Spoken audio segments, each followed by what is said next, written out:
Is any one of you out there totally regretless? Didn't think so.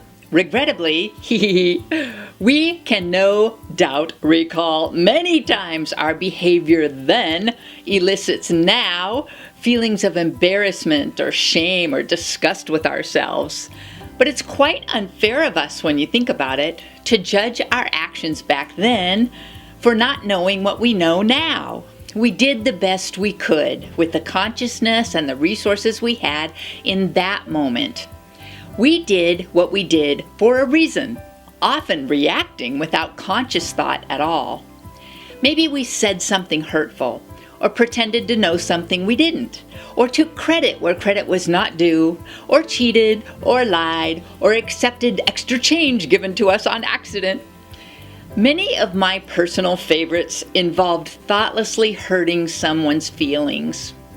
One painful and scary incident comes to mind when I was a teenager on a family camping trip. Dad was driving our big, extra powerful station wagon, pulling our 24-foot travel trailer, going downhill on a windy mountain road en route to our next campground. When the car's brakes failed, the chatter ceased when we noticed Dad was pumping, then standing on the brakes, his face turning red, and Mom calling out, "David, hit the tree!" Then she made a grab for the steering wheel to wrench it to the right, where a very steep plunge awaited us.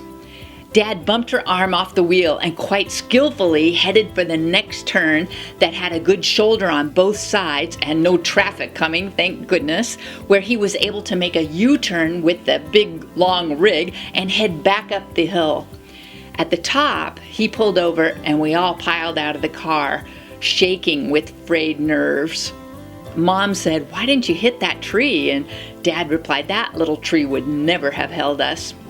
And then I criticized Mom half under my breath, and she turned on me.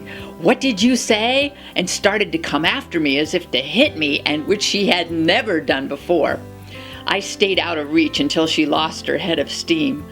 So here she was, our normally ultra-competent mom, terrified for her family, frantic, and doing what she thought best, while Dad emerged the hero of the day.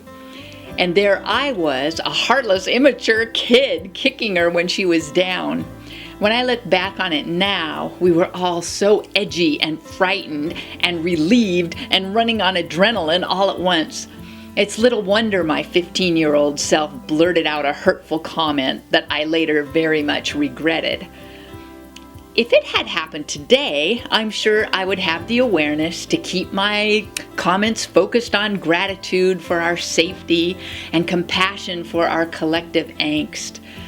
But that was then, and this is now. It's really inappropriate to beat ourselves up over things we handled badly in our past, even if it was just last week. They are the very lessons we need to help us grow and evolve and be the better, more loving, strong, and resilient people we are today. We should be thankful for these painful experiences, not hold on to them in guilt and regret. Because then the lesson is reinforcing negative, low vibration energy in us and attracting more of the same to us. Sure, the person we are now might have done something different back then, but maybe we are the person we are now thanks to the action we took back then. Without the blessings of our less than perfect decisions, we could never shine that divine.